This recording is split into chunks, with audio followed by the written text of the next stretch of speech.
Wächter der Ehre, der deutsche Schäferhund, der die Wahrheit offenbarte. Ein neues Zuhause, ein altes Versprechen. Der Himmel war grau, als der Regen leise auf die alten Dachziegel des Hauses in Bayern prasselte. In der Ecke des Gartens lag Rex, ein alter deutscher Schäferhund mit durchdringendem Blick und einem Herz voller Treue. Seit Jahren war er Teil der Familie Wagner, der stille Wächter über das Haus, die Felder und vor allem über Lea, die einzige Tochter von Herr Wagner. Lea war 18 und voller Träume. Sie war freundlich, schön und naiv genug, um zu glauben, dass die Welt so rein war wie ihre Gedanken. Und Rex, der vieles gesehen hatte, Menschen, die lächelten und stachen, Freunde, die verrieten, und Fremde, die maskiert kamen, beobachtete alles mit wachsamen Augen. Er war kein gewöhnlicher Hund. Er verstand die Schatten, die sich heimlich in die Herzen schlichen. Eines Abends kam Lea mit einem jungen Mann namens Marvin nach Hause. Dunkles Haar, charmantes Lächeln, teure Kleidung, er schien perfekt. Doch als Rex ihm zum ersten Mal begegnete, knurrte er tief aus der Kehle, ein Laut, den er nur dann von sich gab, wenn Gefahr in der Luft lag. »Rex! Was ist los mit dir?« rief Lea erschrocken. »Er ist mein Freund«, Marvin lächelte nur. Doch Rex wich nicht zurück. Sein Blick war fest, durchbohrend, als wolle er sagen, ich kenne dein wahres Gesicht. Von diesem Tag an wurde alles anders. Rex begann, Marvin zu verfolgen. Er schnüffelte an seinen Schuhen, bellte, wenn er zu nahe kam, und setzte sich stets zwischen ihn und Lea. Die Familie war verwirrt. Herr Wagner glaubte an Rex. Wenn Rex so reagiert, dann ist etwas nicht in Ordnung, sagte er leise zu seiner Frau. Doch Lea hörte nicht darauf. Liebe machte sie blind. Einmal fand Rex ein zerknittertes Foto im Müll, ein Bild von Marvin mit einer anderen Frau. Er trug dasselbe Hemd wie am Abend zuvor, als er bei Lea war. Rex zerrte das Foto zum Vater. Herr Wagner stutzte. Was zur Hölle, murmelte er. Er begann, Nachforschungen anzustellen. Doch bevor er Marvin zur Rede stellen konnte, verschwand das Bild. Marvin hatte es entdeckt und vernichtet, und Rex? Er wurde dafür geschlagen. Marvin hatte getan, als hätte Rex ihn angegriffen. Dieser Hund ist gefährlich, schrie Marvin. Er hat mich gebissen, Lea war geschockt. Rex würde sowas nie tun. Doch in der Verwirrung wusste niemand mehr, was sie glauben sollten. Rex wurde für 2 Tage im Schuppen eingesperrt. Er winselte nachts leise, nicht wegen der Kälte, sondern wegen des Vertrauens, das Lea in einen Fremden gesetzt hatte. Als Lea dann verkündete, sie wolle Marvin heiraten, brach für Rex eine Welt zusammen. Er bellte, jaulte, zerkratzte die Tür des Schuppens. Schließlich brach Herr Wagner in einer Nacht den Schuppen auf. Lauf, Rex, flüsterte er. Tu, was du tun musst. Und Rex rannte. In der Dunkelheit, durch Regen und Wind, bis zur Stadt dorthin, wo Marvin seine Abende verbrachte, wenn er Lea verließ. Und was Rex dort fand, ließ selbst ihn einen Moment lang erstarren. Rex stand im Schatten einer alten Becksteingasse. Die Luft roch nach Benzin, Alkohol und Verzweiflung. Es war kurz nach Mitternacht, als er Marvin entdeckte, nicht allein, sondern Arm in Arm mit einer anderen Frau, viel älter als Lea. Sie küssten sich leidenschaftlich, lachten laut, und Marvin rief, das kleine Mädchen vom Land glaubt wirklich, ich liebe sie. Noch ein paar Wochen, dann gehört mir ihr Erbe. Rex erstarrte. Jedes Wort schnitt wie ein Messer durch sein treues Herz. Er verstand. Marvin war nicht der, für den er sich ausgab. Es ging nie um Liebe. Es ging um Geld, Macht und Täuschung. Rex knurrte leise, sein Fell sträubte sich. Doch er wartete. Beobachtete. Lernte. Am nächsten Morgen stand er am Tor. Herr Wagner öffnete es. In Rex' Maul war etwas eine Visitenkarte, zerkaut, aber lesbar. Herr Wagner las die Adresse und runzelte die Stirn. Was soll das? Rex bellte, zog am Hosenbein, drängte ihn zur Garage. Schließlich gab Herr Wagner nach. Er fuhr mit Rex in die Stadt. Dort angekommen, versteckte sich Rex, während Herr Wagner das Gebäude betrat, ein altes Appartementhaus. Er klopfte, und siehe da, Marvin öffnete in Unterwäsche. Und hinter ihm? Die Frau aus der Nacht. Es kam zum Streit, zur Konfrontation. Marvin lachte kalt. Sie können mir nichts beweisen, doch Herr Wagner hatte sein Handy mit Tonaufnahme dabei. Was Marvin in der Nacht gesagt hatte, hatte Rex heimlich aufgenommen über das kleine Mikrofon am Halsband, das der Sohn der Familie ihm geschenkt hatte, ein Kinderspielzeug mit Aufnahmefunktion, das niemand ernst genommen hatte bis jetzt. Die Polizei wurde eingeschaltet. Marvin wurde festgenommen. Und als sie sein Auto durchsuchten, fanden sie gefälschte Dokumente, betrügerische Verträge, sogar ein Schreiben, das den Verkauf des Wagnerschen Hofes an ihn belegen sollte, alles ohne Leas Wissen. Lea war am Boden zerstört. Sie hatte dem Falschen vertraut, sich gegen ihren Vater gestellt und gegen Rex, der ihr nie geschadet hätte. In Tränen fiel sie vor Rex auf die Knie. Es tut mir so leid, flüsterte sie, du hast mich gerettet. Doch die Geschichte endete nicht hier. Marvin war nur ein Teil eines größeren Spiels. Als die Polizei weiter ermittelte, entdeckte sie ein Netzwerk von Betrügern, die sich gezielt junge Frauen auf dem Land suchten, alleinstehend, wohlhabend, naiv. Rex war wieder ein Held, aber einer, der nie Lob suchte. Stattdessen zog er sich still zurück, verbrachte mehr Zeit im Garten, hielt Wache. Doch er war nicht mehr derselbe. Die Erfahrung hatte ihn gezeichnet.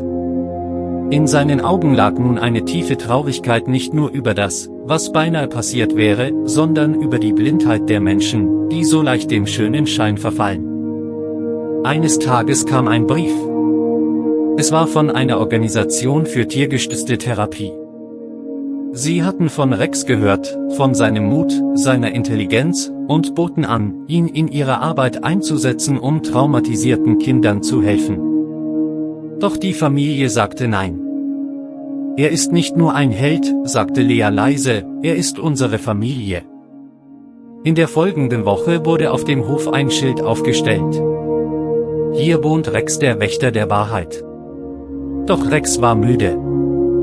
Nicht körperlich, sondern innerlich. Er hatte die Wahrheit ans Licht gebracht, hatte Liebe vor Täuschung, Vertrauen vor Verrat bewahrt. Doch er wusste, das Leben würde ihm keine Ruhe gönnen. Denn Schatten kehren immer zurück.